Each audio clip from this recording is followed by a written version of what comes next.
Para entender, Julio Cortázar. De Guadalupe Nettel. Un autor, un universo.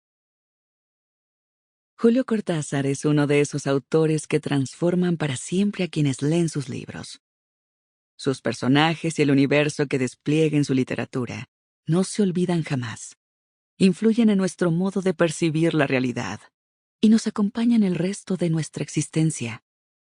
Aunque no hay edad para leerlo, es probable que exista una época de la vida más adecuada para iniciarse en el mundo cortázariano. Y esa época es el tránsito entre la adolescencia y el principio de la edad adulta.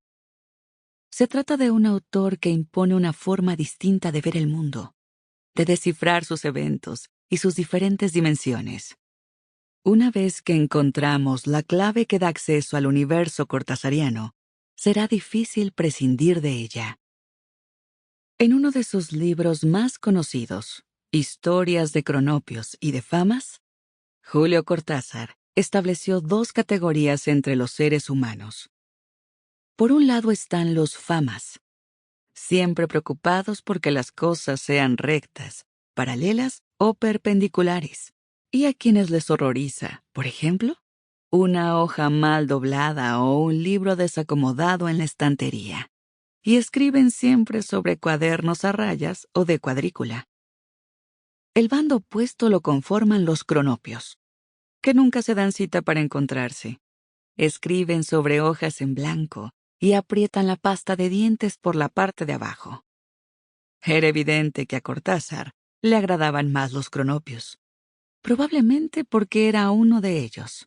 Hasta el final de su vida se declaró en contra de la profesionalización de la escritura y se definió a sí mismo como un escritor amateur y diletante, que solo escribía por placer, y no porque fuera su trabajo, que usaba la máquina de escribir cuando le daba la gana, y que se tomaba todo el tiempo necesario para hacerlo.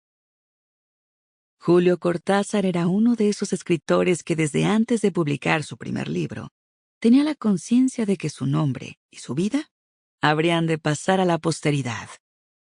Desde las primeras cartas que mandó en la adolescencia a sus amigos, se dedicó a crear una aureola mitológica y una serie de pistas falsas para sus probables biógrafos. Rastrear los acontecimientos de su vida es como iniciarse en un auténtico juego cortázariano, donde la información contradictoria y las pistas falsas abundan. A un lector verdaderamente cortázariano, el mero juego le parecerá un fin en sí mismo, sin importar la veracidad de los datos. De esta manera, asumiendo una actitud cronopia, no intentaré aquí evidenciar cada uno de los mitos que construyó sobre sí mismo, como han hecho otros autores. Si al decir, mi nacimiento fue producto del turismo y la diplomacia, Cortázar quería inducirnos a creer que su padre había sido diplomático y que se encontraba en misión en Bélgica cuando él nació, no intentaremos ir más allá de esta explicación, aunque sepamos que es falsa y que su padre jamás perteneció al cuerpo diplomático argentino. Así pues, Cortázar nació en Bruselas el 26 de agosto de 1914 y vivió los primeros años de su vida en Europa. Sus padres, María Herminia de Scott y Julio José Cortázar, eran argentinos.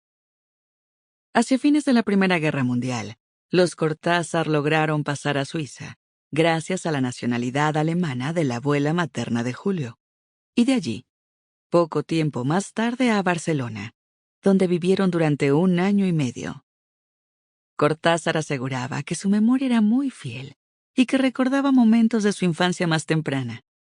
Recordaba, por ejemplo, las mayólicas coloridas del Parque Güell, donde había jugado con frecuencia. El lado de acá. La infancia para siempre.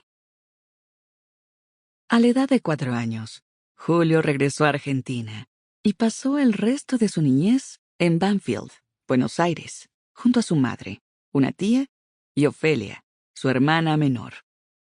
Banfield es una ciudad situada al sur de la capital argentina, entonces casi un suburbio en medio del campo. La vida en ese lugar era Sample complete. Ready to continue?